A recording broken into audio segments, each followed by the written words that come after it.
नमस्कार विद्यार्थी मित्रों, मैं हूं शब्बीर पाटिल, राव बहादुर नारायण राव बोराव के महाविद्यालय श्री रामपुर से। आज के इस वीडियो में आप सभी का स्वागत करता हूं। आज के इस वीडियो में 11वीं कक्षा हिंदी युवक भारती में सम्मिलित महत्वाकांक्षा और लोभ पाठ का दूसरा भाग हम पढ़ने जा रहे हैं। महत्वाकांक्षा और लोभ इस पाठ के लेखक हैं पदुमलाल पुन्नालाल बख्शी। विद्यार्थी मित्रों, इससे पहले वीडियो में इस निबंध के बारे में हमने बहुत कुछ जान लिया है। प्रस्तुत पाठ के माध्यम से, निबंध के माध्यम से लेखक ने मनुष्य के मन में जो महत्वाकांक्षा होती है, उसका जो असंतोषी मन होता है या उसकी जो अति लालसा होती है, कभी कभी मनुष्य अपने आप को सर्वशक्तिमान बना लेने की अभिलाषा रखता है तथा कृतज्ञता के दुष्परिणाम जो कुछ होते हैं उसकी ओर लेखक ने इशारा किया है और कहा है, अति से अमृत भी जहर बन जाता है। विद्यार्थी मित्रों, प्रस्तुत पाठ में मछुआ उस मछली के प्रति जो उपकार करता है निस्वार्थ भाव से, मछली ने भी निस्वार्थ भाव से कृतज्ञता दिखाई, पर मानव का स्वभाव जो असंतोषी है, अति महत्वाकांक्षी है, जिसकी वजह से उस मछली ने अंत में क्रोधित होकर, रुष्ट होकर, उसके उपकार को भूलकर उसके साथ दुर्व्यवहार किया।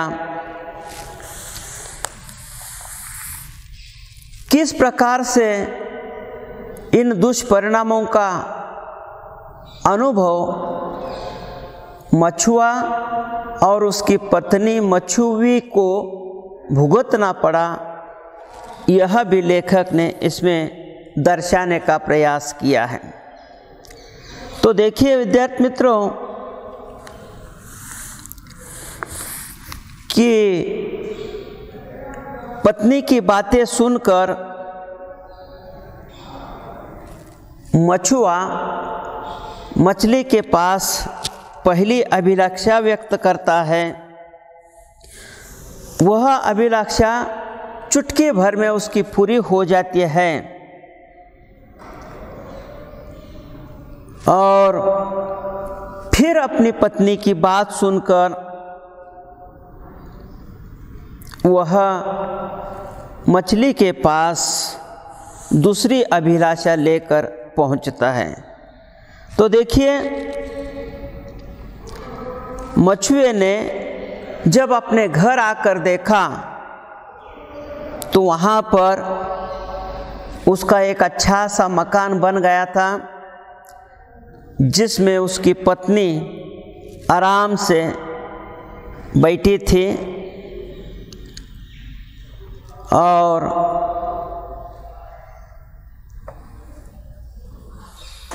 दूसरी बार जब वह नदी के किनारे पहुंचता है पत्नी की इच्छा लेकर, कौन सी इच्छा है देखिए।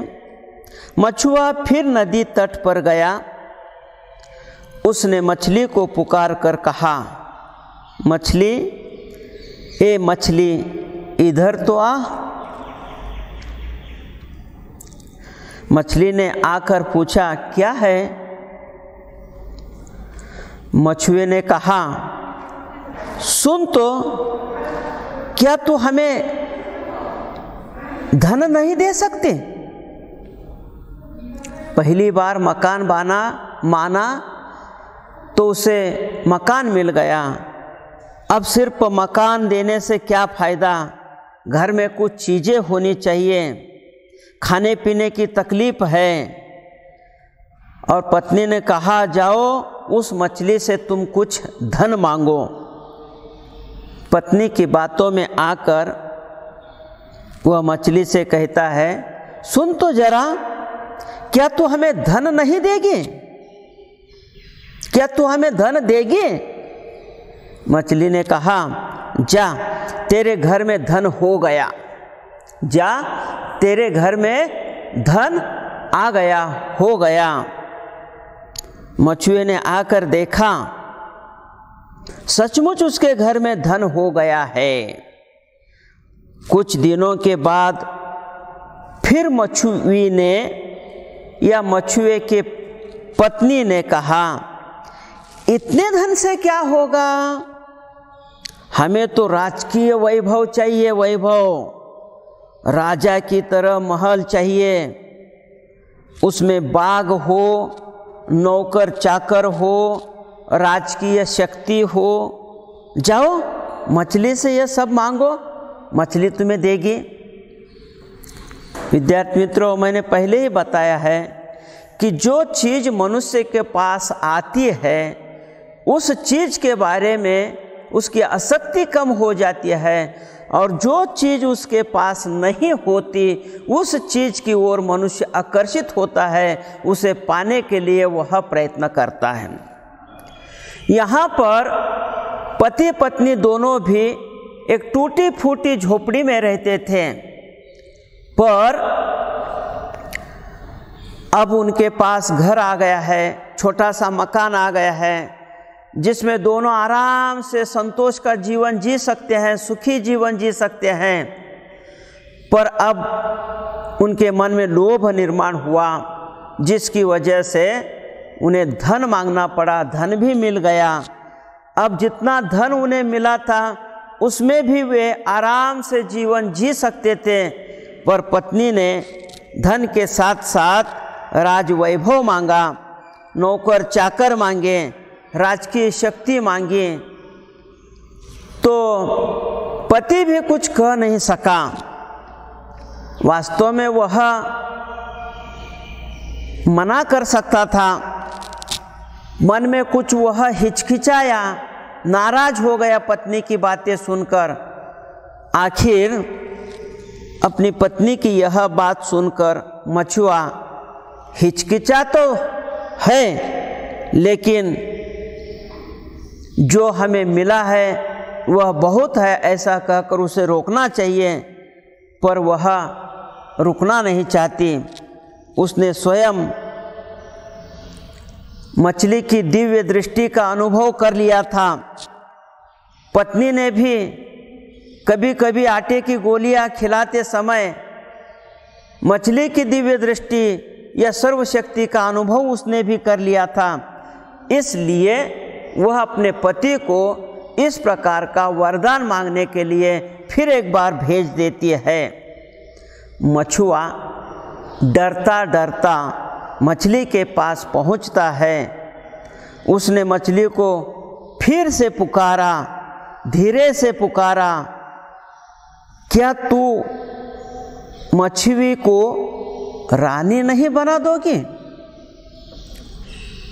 मछुआरा जो मछली पकड़ने के लिए नदी के किनारे, तालाब के किनारे पहुंचता था, तो यह नदी में जिस मछली के प्रति उसने उपकार किया था और मछली ने भी इस उपकार के बदले कुछ मांगने का वरदान उसे दिया था, जिसके अनुसार आज उसने अपनी पत्नी को रानी बनने का वरदान मांगा है।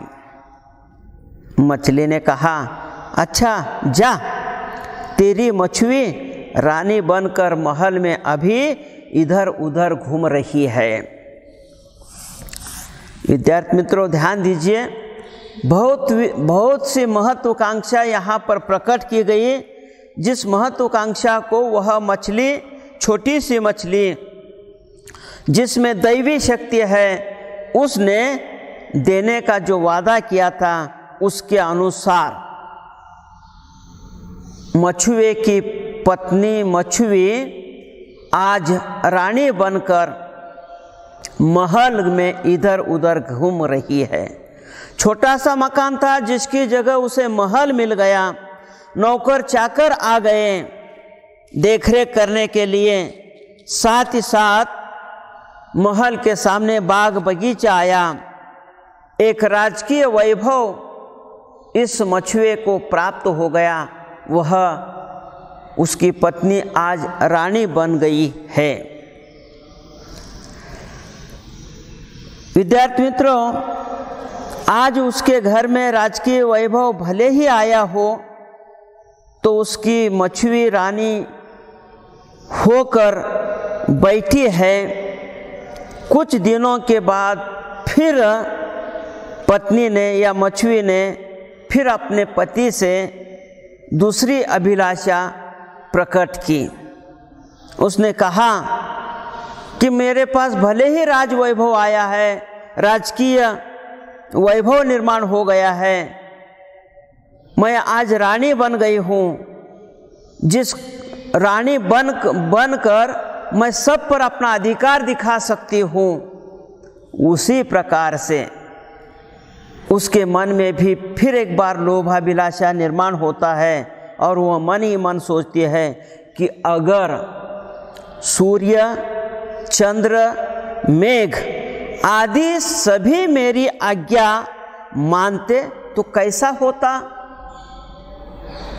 निसर्ग का नियम है मित्रों, सूरज का उगना डूबना, चांद का निकलना और जो आसमान में मेघ आते हैं वह समय समय के अनुसार, नैसर्गिक प्रक्रिया के अनुसार क्रियाएं होती हैं।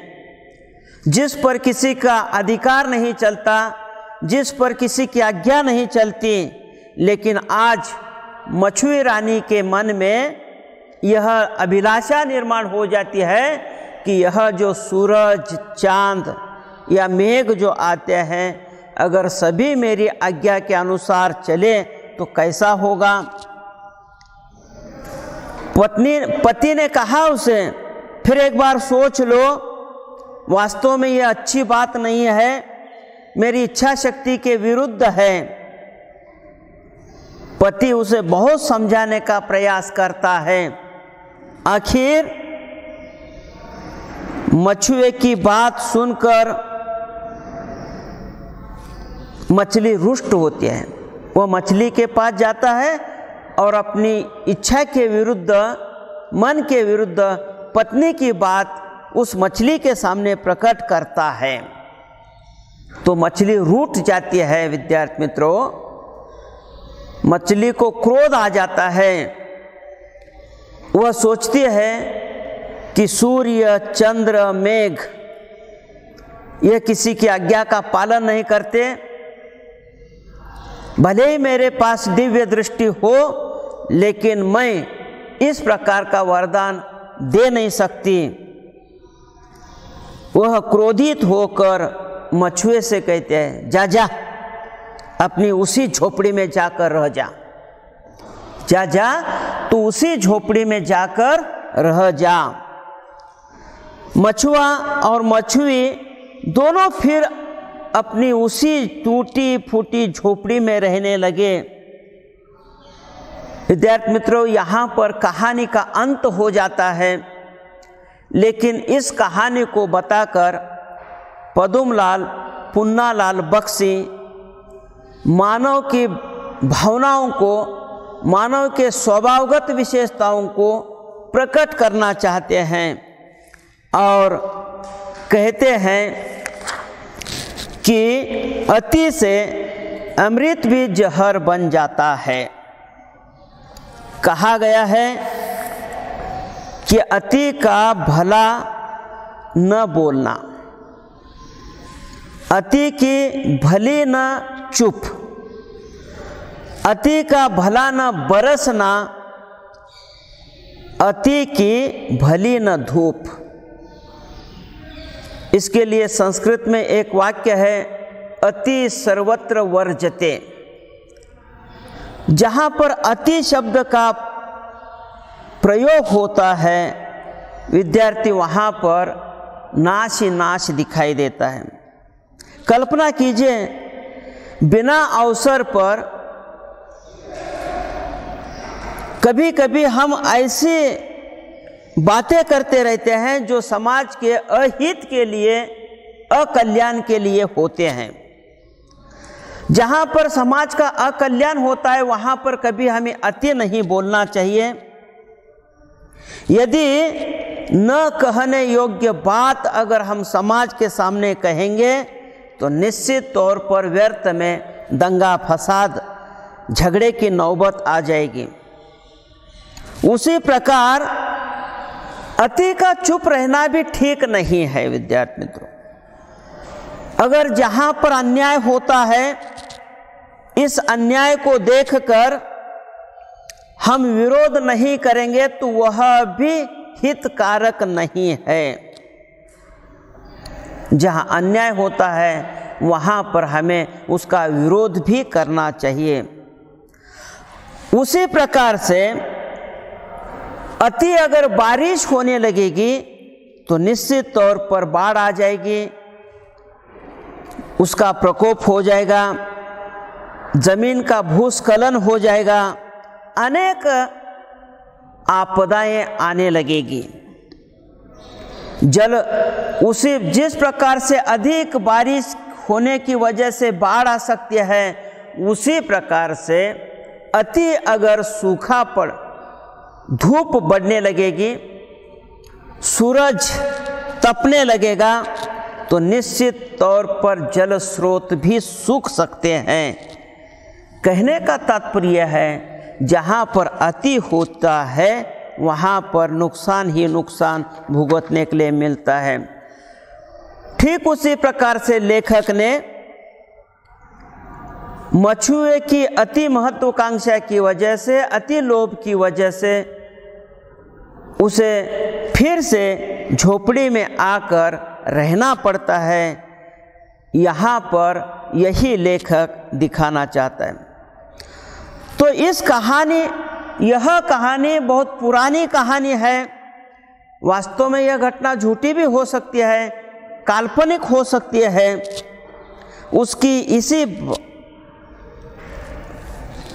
उसकी एक भी बात सच न हो, इस कहानी की एक भी बात सच न हो, लेकिन इस कहानी के माध्यम से मनुष्य की इच्छा शक्ति, उसकी अभिलाषा, उसकी आकांक्षाएं, इसकी ओर हमारा ध्यान लेखक ने स्पष्ट किया है। मछुए के भाग्य देखिए, उसके भाग्य में परिवर्तन आता है। वास्तव में वह राजा बन गया था, उसके पास महल आया हुआ था, उसके पास नौकर चाकर आए थे, सभी लोग उसकी ओर सर उठाकर देखते थे। पर आज वह झोपड़ी में जाकर रहने लगा है तो यह उसकी महत्वाकांक्षा का ही परिणाम है। ऐसे महत्वाकांक्षा रखने वाले पति पत्नी की ओर कौन सहानुभूति दिखाएगा? सभी यही कहेंगे कि दोष तो दोनों का भी है। उसकी स्त्री जो असंतोषी नहीं हो पाती थी, मनुष्य के पास जो भी कुछ आता है उसमें उसे संतोष मानना चाहिए, सुख मानना चाहिए, आनंद मानना चाहिए, लेकिन मछुए के पास वैसा संतोष नहीं था। उसके संतोष अगर हो जाता तो आज उसकी यह बुरी स्थिति या दुर्गति भी न हो पाती। ऐसा लेखक ने यहाँ पर स्पष्ट किया है। मछुए ने भी शायद यही कहकर अपनी स्त्री को झिड़का होगा तो निश्चित तौर पर वह भी निर्दोष रह पाता, लेकिन उसने कभी पत्नी को रोकने का, विरोध करने का प्रयत्न भी नहीं किया। इसलिए लेखक कहते हैं मेरी समझ में दोष मछली का है। लेखक की दृष्टि से दोष पति पत्नी का नहीं, मछुए का नहीं, बल्कि मछली का दोष है, ऐसा लेखक का कहना है। क्यों कहना है? लेखक आगे स्पष्ट करते हैं, यदि वह पहले ही मछुए को कह देती कि मुझ में सब कुछ करने की शक्ति नहीं है तो निश्चित तौर पर वह मछुआ उससे कुछ भी न मांगता। लेकिन उसने वरदान मांगने के लिए कहा, मैं ही सबसे शक्तिमान हूँ, ऐसा कहा, जिसकी वजह से मछुआ उससे मांगते गया और समय ऐसा आया कि वह मछुए के वरदान को पूरा नहीं कर सकती थी।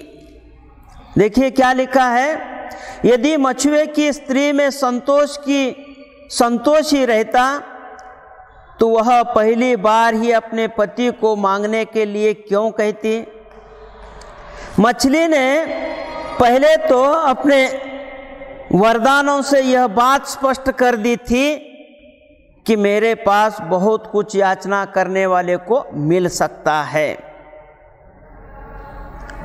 लेकिन जब उसके शक्ति के बाहर का वरदान आया तो एकदम वह क्रुद्ध हो गई, रुष्ट हो गई और इसी रुष्टता में उसने उस मछुए को अभिशाप दे दिया। उसने मछुए के उपकार को जाना ही नहीं, उस पर विचार ही नहीं किया। वह यह सब भूल गई कि मछुए ने यदि उस समय उस पर दया न दिखाई होती तो आज उसका अस्तित्व ही समाप्त हो जाता। उसने मछुए से यह क्यों नहीं कहा, जा भैया, मैं तेरे लिए बहुत कुछ कर चुकी हूँ, अब मैं कुछ नहीं कर सकती, अपनी रानी को तुम समझा देना। अगर यह भी कह देती तो मछुए का जीवन राजमहल में ही बीत जाता, लेकिन मछली ने ऐसा कुछ नहीं किया। वह क्रोधित होकर, विचार खोकर, उसने तुरंत उसे अभिशाप देकर उसे टूटी फूटी झोपड़ी में रहने के लिए मजबूर कर दिया। हम सभी लोग अपने जीवन में यही तो एक भूल करते हैं। हम लोग अपने दोषों को छिपाकर दूसरों पर ही दोषारोपण करने लगते हैं। हम दूसरों के कामों के महत्व को न देखकर अपने ही कामों का डंका बजाते हैं, अपने ही कामों को महत्व देते हैं। हम यह निसंकोच कहते हैं कि हमने किसी पर यह उपकार किया है। मनुष्य का स्वभाव है, जब किसी को वह कुछ देता है, मदद करता है, तो वह कहकर बताता है कि मैंने इस पर उपकार किया है, पर यह नहीं बतलाता कि उस आदमी ने हमारी क्या सेवा की है, उस आदमी ने हमें किस प्रकार से मदद की है, वह कभी नहीं बताता। क्योंकि मानव का स्वभाव है कि अपने ही दोषों को छुपाकर अपने अच्छे गुणों को दिखाना और दूसरों पर दोषारोपण करना। उसने हमारी क्या सेवा की है, हमें उससे क्या लाभ मिला है, यह कभी नहीं हम सोचते। सच तो यह है कि उपकार और सेवा एक बात है, लेन देन दूसरी बात है। उपकार करना, मदद करना, किसी की सेवा करना, किसी से उपकार करवाना या किसी से सेवा करवाना, यह अलग बात है। लेकिन जो व्यवहार होता है, इस व्यवहार में लेन देन की बात आती है। यहाँ पर व्यवहार उपकार और सेवा को कोई महत्व नहीं रहता। मछुए की स्त्री ने जो कुछ किया वास्तव में वह ठीक ही था। देखिए, मछुए की पत्नी ने जो भी कुछ किया, उसकी स्त्री ने जो भी कुछ किया, उसकी दृष्टि से वह ठीक ही था। सभी लोग जानते हैं, जब तक तो कोई वस्तु हमारे पास नहीं होती, जब तक तो कोई वस्तु अप्राप्य रहती है, तब तक उसके लिए हम व्यग्र हो जाते हैं। कब एक बार वह वस्तु प्राप्त करें, कब एक बार वह वस्तु हमारे हाथ में आए। पर जैसे ही वह वस्तु हमें प्राप्त हो जाती है, वह वस्तु हमें मिल जाती है, त्यों ही उस वस्तु से हमें विरक्ति हो जाती है, उदासीनता आ जाती है। हम किसी दूसरी वस्तु के लिए व्यग्र हो जाते हैं। जब तक हमारे पास कोई वस्तु नहीं रहती, उस वस्तु को प्राप्त करने के लिए हम व्यग्र रहते हैं। अगर वह वस्तु हमारे पास आ जाती है तो तुरंत उस वस्तु से विरक्ति आ जाती है, उदासीनता आ जाती है और हम किसी दूसरी वस्तु की व्यग्रता में लग जाते हैं, कोई दूसरी वस्तु प्राप्त करने में लग जाते हैं। यह मानव का स्वभाव है। इस मानव स्वभाव की ओर लेखक ने हमारा ध्यान आकर्षित किया है। विद्यार्थी मित्रों, मानव के जितने भी स्वभाव गुण हैं, उन सभी स्वभाव गुणों की ओर लेखक ने इस पाठ के द्वारा हमारा ध्यान आकर्षित किया है। वे आगे बताते हैं, मछुए की स्त्री ने जो कुछ किया वह मनुष्य स्वभाव के अनुकूल किया। मछुए की पत्नी ने जो भी कुछ किया वह मानव स्वभाव के अनुकूल किया है। जो कुछ किया, मछली ने जो कुछ किया, अपने दैवी शक्ति के स्वभाव के विरुद्ध ही किया है। मछुए की पत्नी ने जो कुछ किया वह मानव स्वभाव के अनुसार किया, पर मछली ने जो कुछ किया वह उसकी दैवी शक्ति के विरुद्ध में किया है। यह लेखक समझाना चाहता है। उसे तो मछुए पर वास्तव में दया करनी चाहिए थी। मछली को उस मछुए पर, उस मानव पर दया करनी चाहिए थी, क्योंकि उसे उसके उपकार को न भूलना चाहिए था। मछुए ने जो उस पर उसकी जान बचाकर उपकार किया था, बदले में उसकी जान बचाना, उसे मदद करना, यह मछली का धर्म था, कर्तव्य था। लेकिन मछली ने उसके उपकार को भुला दिया। राजा तो उसने उसे बना दिया था। राजा बनाने के बाद सीधे उसे भिक्षुक के रूप में परिवर्तित करना या भिक्षुक बना देना, यह मानव स्वभाव के या दैवी शक्ति के निश्चित विरोध में है। ऐसा लेखक यहाँ स्पष्ट करना चाहता है। राजा बनाने के बाद उसे फिर से भिक्षुक बना देना यह उचित नहीं है, यह न्यायप्रिय नहीं है। यदि मैं मछुआ होता, लेखक कहते हैं अपनी ओर से, यदि मैं मछुआ होता तो उससे कहता, हे देवी, मैंने जब तुम्हें जल में छोड़ा था तब मैंने यह नहीं सोचा था कि तुम मुझे राजा बनाओगी। जब मैंने तेरी जान बचाई थी, छोटे से गड्ढे से उठाकर मैंने तुझे नदी में छोड़ दिया था, तब मैंने यह नहीं सोचा था कि तुम मुझे राजा बनाओगी। मैंने तो वह काम निस्वार्थ भाव से किया था। अपनी स्त्री के कहने पर तुमको देवी समझकर मैंने आपके सामने क्षमा याचना की। तुमने भी याचना स्वीकृत की और उसके अनुसार तुमने मेरे पत्नी के हृदय की अभिलाषा को पूरा करने का प्रयत्न किया। वास्तव में टूटी फूटी झोपड़ी में भी हम पति पत्नी सुखी थे, आनंदित थे। तुमने ही मेरी पत्नी के हृदय में अभिलाषा जगाने का काम किया। क्या तुमने उसके मन में यह आशा नहीं जगाई? उसके लिए सब कुछ तुम कर सकती थी। वह तो पहले अपनी स्थिति से संतुष्ट थी। तुम्हारे ही कारण उसके मन में और अभिलाषा, कई अभिलाषाएं उत्पन्न हुई। तुमने उनको भी पूर्ण किया। उसे तुम्हारी शक्ति पर पूरा विश्वास हो गया था, भरोसा हो गया था, तभी तो उसने ऐसी इच्छा प्रकट की थी जो तुम्हारे लिए असंभव थी। उसे पता नहीं था कि तुम यह काम नहीं कर सकती, तुम्हारे बस की बात नहीं है, लेकिन मेरी पत्नी को यह मालूम था कि तुम्हारे पास दैवी शक्ति है, तुम सभी असंभव कार्यों को संभव कर सकती है। इसीलिए तो सूर्य, चंद्र और मेघ की आज्ञा का वरदान तुमसे मांगा था।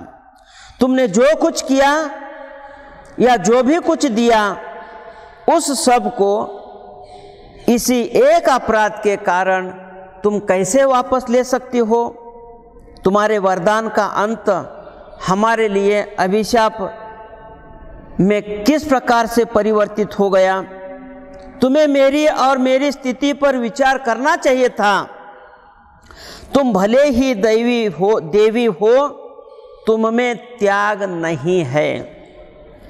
विद्यार्थी मित्रों, यहाँ पर लेखक समझाना चाहता है कि मछली भले ही देवी हो, लेकिन देवताओं में भी त्याग नहीं होता, प्रेम नहीं होता, उपकार की भावना नहीं है, क्षमा नहीं है, दया नहीं है। अगर यह सब भाव होते तो निश्चित तौर पर वह इस प्रकार की महत्वाकांक्षाओं को पूरा कर सकते थे। यहाँ पर इस कहानी के निबंध के माध्यम से, वास्तव में यह एक वैचारिक निबंध है, इस वैचारिक निबंध के माध्यम से लेखक ने हमें सोचने पर मजबूर किया है। फिर एक बार बता देता हूँ कि प्रस्तुत निबंध के माध्यम से लेखक ने मानवीय भावों से संबंधित अपने विचार व्यक्त किए हैं, जिसमें उपकार, कृतज्ञता, असंतोष जैसी मनुष्य की जो धारणाएं हैं उसका भी स्पष्टीकरण इसमें दिया है। वास्तव में कहानी का अंत दुखद है। इसके लिए कौन जिम्मेदार है, कौन दोषी है, इस पर भी सोचने के लिए उन्होंने कहा है। विद्यार्थी मित्रों, मैं समझता हूँ कि यह निबंध आपके समझ में आ गया होगा। इस निबंध के माध्यम से वे क्या विचार रखना चाहते हैं। अगर कोई दिक्कत आई तो फिर एक बार इसे आप सुन सकते हैं, सुनकर समझने का प्रयास कर सकते हैं। तब तक के लिए हम यहीं रुकते हैं। धन्यवाद।